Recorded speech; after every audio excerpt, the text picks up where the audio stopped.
이건 단순한 언어 학습이 아니야. 두뇌 전체가 하나의 생명체처럼 빛나고 있어. 여기 하버드 대학 총장실에서 프로젝트 발표를 보고 사람들이 기겁하고 있는데요. 과연 무슨 일이 있었던 걸까요? 안녕하세요. 저는 하버드 대학교 언어학 박사이자 교수로 활동하고 있는 소피아 그레이스입니다. 저는 공부를 오래 하느라 남편과 비교적 늦은 나이에 결혼했습니다. 늘 아이를 갖고 싶었지만 쉽지 않았죠. 그러던 어느 날 벽면을 가득 채운 언어학 서적들 사이에서 강의 자료를 정리하고 있을 때 갑자기 전화벨이 울렸어요. 임신 테스트 결과가 양성이라는 소식이었습니다. 드디어 우리의 소원이 이루어진 거예요. 전화를 끊고 나서도 한동안 멍하니 서 있었어요. 그리고 갑자기 밀려오는 기쁨에 눈물을 흘렸습니다. 임신 기간 동안 누구보다 태아에게 사랑을 쏟고 매일 책을 읽어주었어요. 셰익스피어부터 촘스키까지 온갖 종류의 책을 읽어주었죠. 태교로 언어의 아름다움을 전해주고 싶었나 봅니다. 그렇게 9개월이 지나고 우리 딸 에밀리가 태어났어요. 처음엔 모든 게 완벽해 보였습니다. 하지만 시간이 지날수록 뭔가 이상하다는 느낌이 들기 시작했어요. 에밀리는 우리를 바라보지 않았고 이름을 불러도 반응하지 않았거든요. 18개월이 지나도 첫마디를 떼지 못했답니다. 현실을 피할 순 없었어요. 결국 우리는 에밀리를 데리고 전문의를 찾아갔죠. 긴 검사 끝에 의사는 에밀리에게서 자폐 스펙트럼 장애의 징후가 보인다고 말했습니다. 그 말을 듣는 순간 내 세상이 무너지는 것 같았어요. 언어를 연구하는 제가 말을 할 수 없는 아이의 엄마가 되다니.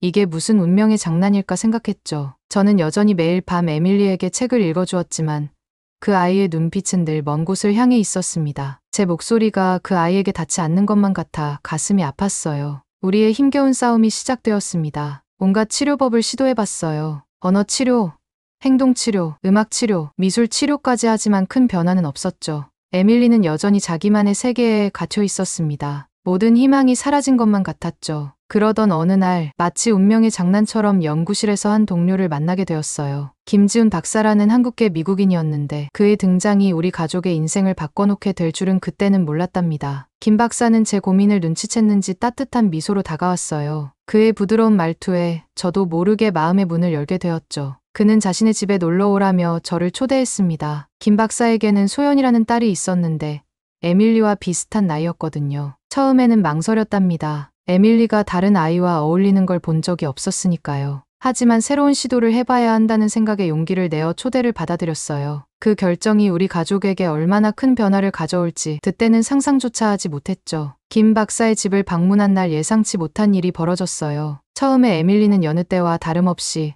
무표정한 얼굴로 소파에 앉아 있었죠. 소연이가 그림을 그리며 놀고 있는 동안 에밀리는 그저 허공만 바라보고 있었습니다. 그때 갑자기 소연이가 물감을 쏟고 말았어요. 당황한 소연이가 서랍을 열어 뭔가를 찾는 동안 우연히 서랍 안에 있던 이상한 모양의 블록들이 바닥에 쏟아졌습니다. 그 순간 믿을 수 없는 일이 일어났어요. 그때까지 어떤 장난감에도 관심을 보이지 않던 에밀리가 갑자기 몸을 일으켰죠. 그 아이의 눈이 바닥에 흩어진 블록들을 향해 고정되었어요. 처음으로 에밀리의 눈에서 호기심의 빛을 발견했습니다. 에밀리는 조심스럽게 소파에서 내려와 블록 하나를 집어들었어요. 그 모습을 보며 내 심장이 빠르게 뛰기 시작했죠. 에밀리는 블록을 이리저리 돌려보더니 갑자기 그 위에 그려진 글자를 따라 손가락으로 천천히 그리기 시작했습니다. 그 순간 시간이 멈춘 것만 같았어요. 에밀리가 처음으로 무언가에 집중하는 모습을 보게 된 거죠. 눈물이 눈가에 맺혔지만 꾹 참았답니다. 에밀리의 집중을 방해하고 싶지 않았거든요. 김 박사도 이 놀라운 광경을 지켜보고 있었어요. 그의 표정에서 뭔가 중요한 일이 일어나고 있다는 것을 직감할 수 있었죠. 조용히 그에게 물었습니다. 저 블록들이 뭔가요? 김 박사는 미소를 지으며 대답했어요. 한글 블록이에요. 우리나라의 고유 문자죠. 각 글자가 발음 기관을 본떠 만들어져서 아이들이 직관적으로 배우기 쉽답니다. 그의 설명을 들으며 깊은 생각에 빠졌어요. 어쩌면 이것이 에밀리를 도울 수 있는 열쇠가 될 수도 있겠다는 생각이 들었죠. 그 순간 오랫동안 잃어버렸던 희망이 내 마음속에서 다시 피어나기 시작했습니다. 그 자리에서 바로 김 박사에게 블록을 구할 수 있는지 물어봤어요. 다행히 김 박사는 흔쾌히 몇 세트를 빌려주겠다고 했죠. 그날 밤 마이클과 나는 오랜만에 희망에 차서 이야기를 나눴습니다. 에밀리의 달라진 눈빛에 대해 한참을 이야기했어요. 정말 오랜만에 본 집중력이었다고 마이클도 동의했죠. 다음 날부터 나는 한글에 대해 더 자세히 알아보기 시작했습니다. 김 박사의 도움을 받아 한글의 과학적 원리를 파헤치기 시작했어요. 자음은 발음 기관의 모양을 본떠 만들어졌다는 사실이 특히 놀라웠죠. 기역은 혀뿌리가 목구멍을 막는 모양을, 이은은 혀가 윗잇몸에 닿는 모양을 본떴다는 걸 알게 되었어요. 이런 직관적인 설계를 보면서 한글이 어떻게 에밀리의 학습에 영향을 미칠지 정말 궁금해졌습니다. 언어학자로서의 호기심과 엄마로서의 기대가 뒤섞여 가슴이 설레었어요. 이제 본격적으로 한글과 에밀리의 인지 발달 사이의 관계를 연구해야겠다는 결심이 섰죠. 그러나 한 아이의 사례만으로는 과학적 근거가 부족했어요. 더 많은 데이터가 필요했습니다. 몇 주 동안 준비 끝에 드디어 연구를 위한 실험을 시작했어요. 에밀리를 포함한 20명의 자폐 스펙트럼 아이들을 대상으로 했죠. 각 아이의 부모님께 연구의 취지를 설명하고 동의를 구하는 과정이 쉽지만은 않았어요. 하지만 새로운 희망을 품은 부모님들의 눈빛을 보며 이 연구의 중요성을 다시 한번 실감했습니다. 실험실은 아이들이 편안함을 느낄 수 있도록 꾸몄어요. 벽에는 밝은 색의 그림들을 걸고 부드러운 음악을 틀어놓았죠. MRI 기계의 위협적인 모습을 가리기 위해 우주선 모양의 커버도 씌웠답니다. 아이들에게 영어, 중국어, 일본어, 그리고 한글로 된 간단한 단어들이 적힌 카드를 보여주었어요. 사과, 엄마, 사랑 같은 친숙한 단어들이었죠. 각 언어별로 10개의 단어를 준비했는데 아이들이 이해할 수 있는 수준의 단어들로 골랐어요. 아이들은 MRI 기계 안에 누운 채로 화면에 나타나는 단어들을 소리 내어 읽었습니다. 어떤 아이들은 처음에 겁을 먹기도 했지만 부모님의 응원과 연구진의 따뜻한 격려에 점차 적응해 갔어요. 데이터 수집에만 2주가 걸렸죠. 그리고 마침내 분석 결과가 나왔습니다. 그 순간 저는 제 눈을 의심할 수밖에 없었어요. 결과는 그야말로 충격적이었습니다. 스크린에 나타난 내 영상들을 보며 제 심장은 빠르게 뛰기 시작했어요. 다른 언어들과는 완전히 다른 패턴이 한글을 읽을 때 나타났거든요. 마치 잠자고 있던 뇌의 여러 부분이 동시에 깨어나는 것 같았어요. 특히 놀라웠던 건 평소에 활성화되지 않던 영역들이 한글을 읽을 때는 밝게 빛나고 있다는 거였죠. 이건 단순한 차이가 아니었어요. 마치 뇌 전체가 축제를 벌이는 것 같은 모습이었답니다. 흥분된 마음을 진정시키고 데이터를 자세히 살펴보기 시작했어요. 각 언어별로 뇌 활성화 패턴을 비교해 보니 놀라운 차이점들이 눈에 들어왔습니다. 영어를 읽을 때 아이들의 뇌는 주로 좌반구의 브로카 영역과 베르니케 영역만 활성화되었어요. 이는 전형적인 언어 처리 패턴이지만 자폐 아이들에게는 이 영역들의 활성화가 평소보다 낮았죠. 중국어를 읽을 때는 양쪽 반구의 시각 처리 영역이 강하게 반응했어요. 복잡한 한자를 인식하느라 뇌가 열심히 일하는 모습이었죠. 일본어의 경우는 더 흥미로웠어요. 히라가나를 읽을 때 특별히 활성화되는 뇌 부분이 없고 아주 작은 자극점만이 퍼져 있었어요. 그런데 마지막 한글을 읽을 때의 뇌 활성화 패턴을 보고 저는 말 그대로 숨이 멎는 것 같았어요. 좌우 반구가 균형 있게 활성화되는 모습이 화면에 나타났거든요. 특히 두뇌 인지 발달의 중요한 영역들이 동시에 활성화되는 모습은 그야말로 경이로웠어요. 전두엽의 실행 기능 영역, 두정엽의 공간 처리 영역, 그리고 측두엽의 청각 처리 영역이 마치 하나의 유기체처럼 조화롭게 작동하고 있었거든요. 이건 정말 도저히 믿을 수 없는 광경이었어요. 이건 단순한 언어 학습이 아니야. 저도 모르게 떨리는 목소리로 중얼거렸죠. 한글을 배우는 것이 언어를 익히는 것을 넘어서 두뇌 전체의 인지 발달을 촉진시키고 있어. 화면 속 내 영상은 마치 살아있는 생명체처럼 빛나고 있었어요. 한글이 시각, 청각, 운동 영역을 통합적으로 자극하면서 동시에 고차원적 사고와 관련된 영역까지 활성화시키는 모습이 너무나 선명했거든요. 이건 마치 뇌 전체가 하나의 웅장한 교향악을 연주하는 것 같았어요. 각각의 영역들이 서로 다른 악기가 되어 아름다운 하모니를 만들어내고 있었죠. 그 순간 저는 깨달았어요. 우리가 발견한 것은 단순한 문자 체계가 아니라 인간의 인지 능력을 전방위적으로 발달시킬 수 있는 놀라운 도구라는 것을요. 한글이 가진 이 특별한 힘이 자폐 아이들에게 어떤 변화를 가져올 수 있을지 생각하니 가슴이 뜨거워졌습니다. 그런데 문제는 이 충격이 이게 시작일 뿐이었다는 점입니다. 더 놀라운 발견은 그 다음이었어요. 시간이 지날수록 한글을 읽을 때 아이들의 뇌 구조가 변화하는 모습이 관찰된 거죠. DTI 검사 결과를 보면서 저는 눈물이 날 것 같았어요. 신경 가소성이 증가하고 언어 처리 영역들 사이의 연결이 강화되는 것이 눈에 보이듯 선명했거든요. 신경 가소성이란 가장 중요한 뇌 기능 중에 하나예요. 새로운 경험이나 학습에 따라 자신을 재구성하고 적응하는 능력을 말해요. 마치 플라스틱처럼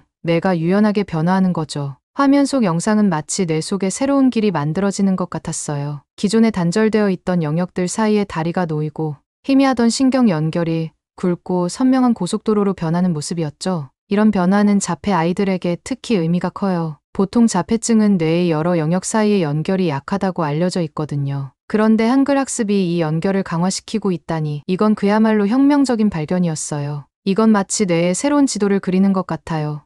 저도 모르게 감탄사가 나왔죠. 한글이 단순히 문자를 가르치는 것이 아니라 뇌 자체를 재설계하고 있다는 사실에 가슴이 벅차올랐습니다. 이런 변화가 아이들의 실제 생활에 어떤 영향을 미칠지 상상하니 눈물이 날 것 같았어요. 의사소통의 벽을 넘어 세상을 이해하고 표현하는 새로운 방식을 얻게 될 수도 있다는 희망이 보였거든요. 이런 놀라운 발견들을 종합해 보니 한글이 단순한 문자 체계를 훨씬 넘어선다는 확신이 들었어요. 이건 인지 발달과 뇌 기능 향상을 위한 완벽한 도구였죠. 특히 자폐 스펙트럼 장애가 있는 아이들에게 한글 학습이 새로운 희망이 될 수 있다는 생각에 가슴이 뛰었습니다. 600년 전에 세종대왕이 오랜 암흑 속에서 괴로워하는 우리 아이들을 위해 밝은 빛을 만들어 주신 것 같았어요. 세종대왕의 애민정신이 대한민국을 넘어 전 세계 사람들에게 미친다고 생각하니 온몸에 전율이 흘렀어요. 이 깨달음은 제 연구에 새로운 의미와 사명감을 불어넣었습니다. 이제 우리의 연구가 세종대왕의 꿈을 현대에 실현하는 통로가 될 수 있다는 생각에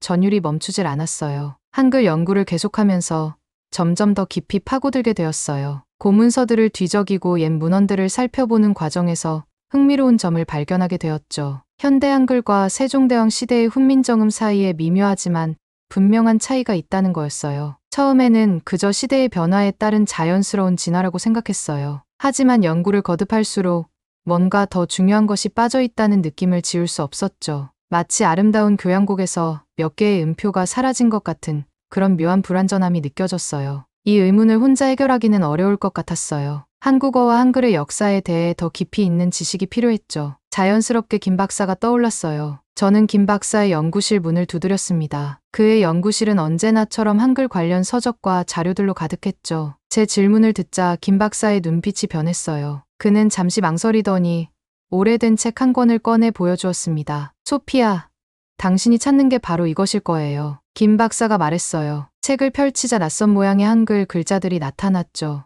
이건 사라진 6개의 한글 소리예요. 아레아, 여린이, 예시응, 반시옷, 옐린, 옛짠이라고 해요. 그 순간 저는 전율을 느꼈어요. 마치 오래된 보물을 발견한 것 같았죠. 이 소리들은 왜 사라진 거예요? 제가 물었습니다. 김 박사의 표정이 어두워졌어요. 이건 우리 역사의 아픈 부분이에요. 이 소리들은 일제강점기 동안 의도적으로 제거되었어요. 일본의 언어 말살 정책의 일환이었죠. 그의 설명을 들으며 가슴이 아팠어요. 한민족의 정체성을 지우려는 시도가 이렇게 언어에까지 미쳤다니. 하지만 동시에 이 발견이 가져올 가능성에 흥분되기 시작했습니다. 이 소리들을 복원하면 어떻게 될까요? 제가 물었어요. 김 박사의 눈이 반짝였습니다. 그건 정말 혁명적인 일이 될 거예요. 이 소리들을 복원하면 한글로 거의 모든 자연의 소리를 표현할 수 있게 돼요. 세계 어느 언어의 발음도 정확하게 옮길 수 있죠. 이 말을 듣는 순간 제 머릿속에서 번개가 쳤어요. 이것이 바로 우리가 찾던 열쇠였던 거예요. 자폐 스펙트럼 아이들을 위한 더 효과적인 언어 교육 방법, 그리고 한글을 진정한 세계 문자로 만들 수 있는 방법이었죠. 그날 밤늦게까지 김 박사와 함께 이 사라진 소리들에 대해 연구했습니다. 각 소리의 특성과 발음법 그리고 그것들이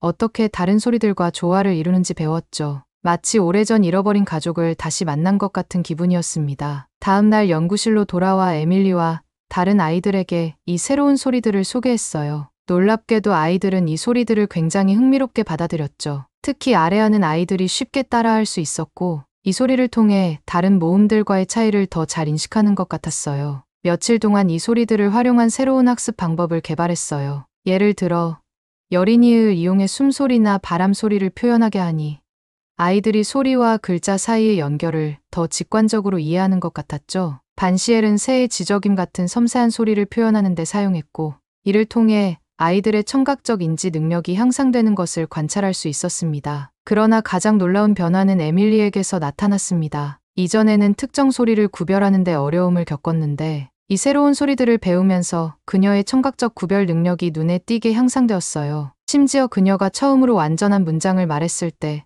저는 눈물을 참을 수 없었죠. 그 순간 저는 우리가 정말 중요한 것을 발견했다는 확신이 들었어요. 이건 단순히 잃어버린 소리를 되찾는 것이 아니라 많은 아이들에게 새로운 의사소통의 기회를 제공하는 것이었죠. 연구 결과를 정리하면서 이 발견이 가져올 수 있는 더 큰 변화에 대해 생각해 보았어요. 한글이 정말로 모든 소리를 표현할 수 있는 완벽한 문자 체계가 된다면 이는 전 세계의 언어 학습과 의사소통 방식을 혁명적으로 바꿀 수 있을 것 같았죠. 특히 자폐 스펙트럼 장애가 있는 아이들에게 이것은 더욱 큰 의미가 있을 거예요. 소리와 의미를 더 정확하게 연결할 수 있게 되면 그들의 언어 습득과 의사소통 능력이 크게 향상될 수 있을 테니까요. 그러나 동시에 무거운 책임감도 느꼈어요. 이 소리들이 일제강점기에 의도적으로 제거되었다는 사실은 우리가 단순히 언어학적 발견을 넘어 역사적 정의를 바로 세우는 일을 하고 있다는 것을 의미했죠. 우리의 연구가 한 민족의 상처를 치유하고 잃어버린 문화적 유산을 되찾는 데 기여할 수 있다는 생각에 가슴이 벅차올랐습니다. 김 박사와 함께 이 발견을 어떻게 세상에 알릴지 고민했어요. 단순히 학술적인 발표를 넘어 이 소리들을 실제 교육 현장에 도입하고 대중화하는 방안을 모색하기로 했습니다. 우리의 발견이 가져올 변화의 가능성에 가슴이 뛰었어요. 하지만 이 연구를 계속하기 위해서는 대학의 지원이 절실했죠. 첫 번째 난관은 대학 내부에서 왔어요.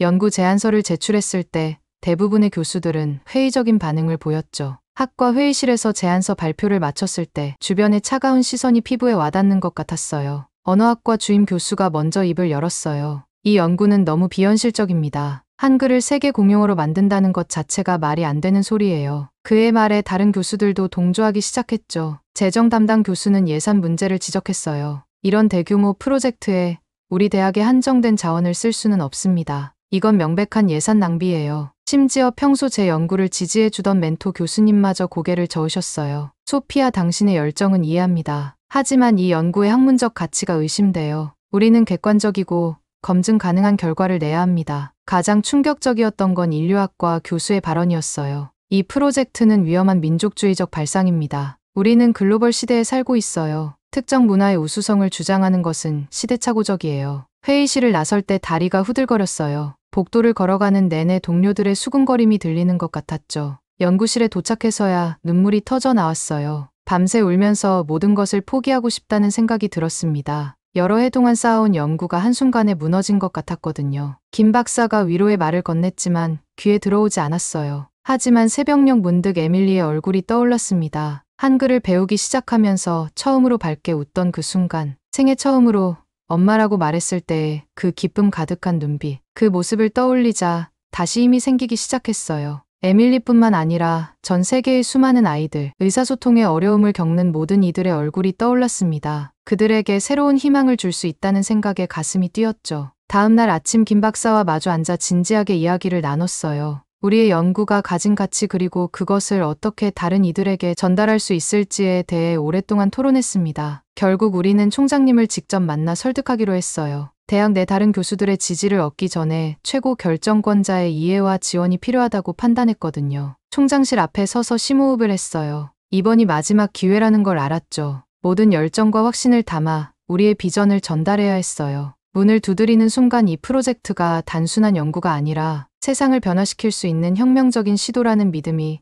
더욱 강해졌습니다. 총장님을 설득해야 했습니다. 그 일이 결코 쉽지 않으리라는 걸 알고 있었어요. 먼저 우리의 연구 결과를 정리하기 시작했어요. 한글의 우수성을 입증할 과학적 데이터를 모으는 일이 급선무였죠. MRI 스캔 결과, 뇌파 분석 데이터, 인지 능력 향상 지표 등을 꼼꼼히 정리했답니다. 데이터를 분석하면서 더욱 놀라운 사실들을 발견하게 되었어요. 한글 학습이 자폐 스펙트럼, 아이들의 뇌 활성화 패턴을 변화시킨다는 것이 명확히 드러났거든요. 특히 의사소통과 관련된 뇌 영역의 연결성이 크게 향상되는 모습을 볼 수 있었답니다. 이런 결과를 바탕으로 실험적 교육 프로그램을 만들었어요. 에밀리를 포함한 10명의 자폐 아동들을 대상으로 8주간의 집중 한글 교육을 실시했죠. 프로그램은 매일 2시간씩 새롭게 발견한 소리들을 포함한 한글의 기본 원리부터 시작해서 점차 복잡한 문장 구성까지 나아갔어요. 프로그램을 진행하면서 아이들의 변화를 지켜보는 것은 정말 감동적이었어요. 처음에는 글자를 보고 무반응이던 아이들이 점차 흥미를 보이기 시작했고 몇 주가 지나자 간단한 단어를 스스로 쓰기 시작했죠.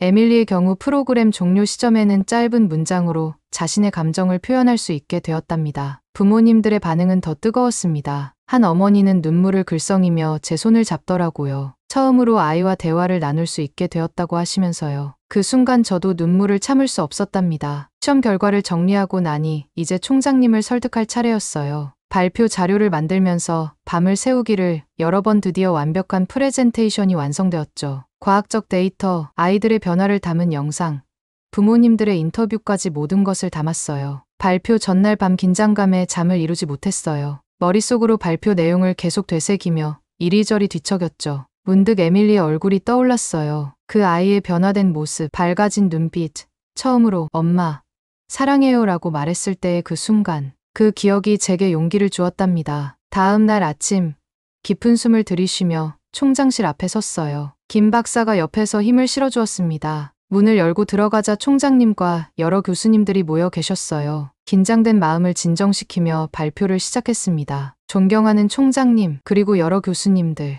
오늘 저희가 발표할 내용은 단순한 언어 연구를 넘어 수많은 아이들과 가족들의 삶을 변화시킬 수 있는 혁명적인 발견에 관한 것입니다. 1시간 동안 열정을 다해 설명했어요. 한글의 과학적 우수성, 자폐 아동들의 놀라운 변화, 그리고 이 연구가 가져올 수 있는 세계적인 영향력까지. 발표를 마치고 나니 온몸에 힘이 빠졌어요. 모든 것을 쏟아부은 느낌이었죠. 총장님의 표정이 심각해 보였어요. 길게 느껴지는 침묵이 이어졌죠. 그때 총장님이 입을 열었어요. 교수님, 정말 놀라운 연구 결과네요. 하지만 이런 큰 프로젝트를 지원하기에는 리스크가 너무 큰 것 같습니다. 더 많은 증거와 검증이 필요해 보이는데요. 순간 가슴이 무너지는 것 같았어요. 하지만 포기할 수 없었죠. 용기를 내어 다시 한번 말씀드렸어요. 총장님, 이 연구는 단순한 학문적 호기심이 아닙니다. 우리는 지금 수많은 아이들의 미래를 바꿀 수 있는 기회를 잡고 있어요. 더 나아가 한글의 우수성을 세계에 알리고 우리 대학을 세계적인 연구 중심지로 만들 수 있는 기회입니다. 부디 저희에게 기회를 주십시오.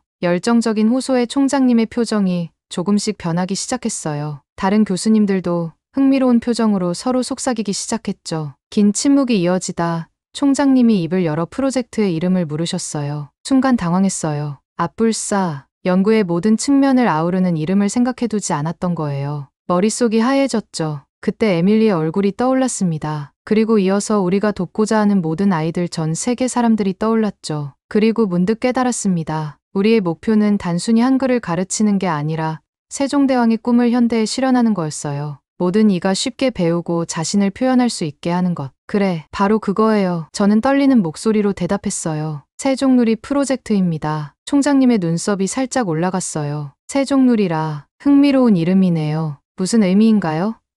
저는 깊은 숨을 들이쉬고 설명했어요. 세종대왕의 꿈을 현대에 실현하여 전 세계 모든 이들이 한글의 혜택을 누리게 하자는 뜻입니다. 누리는 세계를 의미하는 순우리말이에요. 자폐 아동들뿐만 아니라 언어 장벽으로 어려움을 겪는 모든 이들에게 새로운 세상을 열어주는 것이 우리의 목표입니다. 설명을 듣던 총장님의 눈빛이 변하고 입가에 미소가 번지는 게 보였죠. 총장님은 이 프로젝트가 단순한 연구가 아니라 세종의 진정한 비전을 담은 거라고 높게 평가해 주셨어요. 그렇게 우리는 6개월간의 프로젝트 연구 허가를 받아냈습니다. 그 순간의 기쁨은 말로 표현할 수 없었어요. 김 박사와 얼싸안으며 기쁨의 눈물을 흘렸죠. 우리의 꿈을 현실로 만들 기회를 얻은 거예요. 총장실을 나서며 굳게 다짐했습니다. 이 6개월 우리는 반드시 성공해야 해요. 에밀리와 같은 아이들, 그리고 세종대왕의 꿈을 위해. 이제 진정한 도전이 시작된 거죠. 프로젝트 공식 승인이 나자마자 우리 팀은 본격적인 연구에 착수했습니다. 우리는 사라진 6개의 글자를 복원해서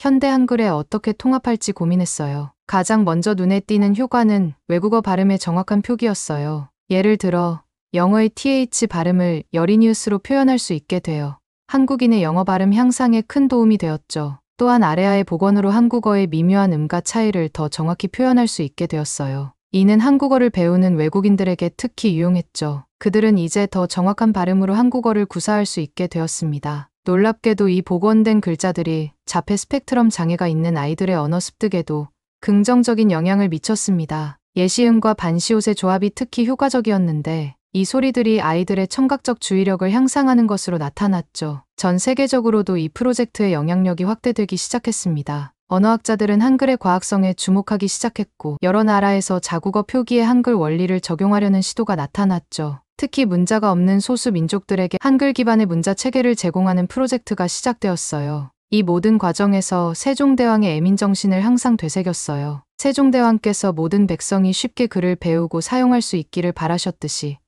우리도 전 세계 모든 이들이 쉽게 의사소통할 수 있는 도구를 만들고자 했죠. 에밀리의 변화는 이 프로젝트의 의미를 더욱 깊게 해주었습니다. 새로운 글자들을 배우면서 그 아이의 언어 능력이 눈에 띄게 향상되었거든요. 처음으로 느리지만 단단한 발음으로 엄마, 나 학교 가고 싶어요 라고 말했을 때 저는 눈물을 참을 수 없었어요. 이제 우리의 목표는 더 커졌습니다. 단순히 연구에 그치지 않고 이 프로젝트를 통해 전 세계의 언어 장벽을 허물고 모든 이에게 평등한 의사소통의 기회를 제공하는 것. 그것이 바로 세종누리 프로젝트의 궁극적인 목표예요. 에밀리의 손을 잡고 연구실을 나서며 생각했습니다. 우리는 반드시 이 프로젝트를 성공시킬 거예요. 세종대왕의 꿈을 이어받아 한글의 아름다움과 과학성을 전 세계에 알리고 모든 이가 쉽게 배우고 사용할 수 있는 문자를 만들어낼 거예요. 그리고 그 여정에 에밀리와 같은 수많은 아이들이 함께할 거라고 믿어요. 이것이 바로 우리가 꿈꾸는 세상, 세종대왕께서 꿈꾸셨던 그 세상이니까요. 오늘 사연은 여기까지입니다. 한글의 위대함은 자폐아의 두뇌를 깨우고 활성화하는 데까지 영향을 미치네요. 세종대왕의 뜻을 널리 펼치는 세종누리 프로젝트 진심으로 응원합니다. 여러분은 오늘 사연 어떻게 생각하시는지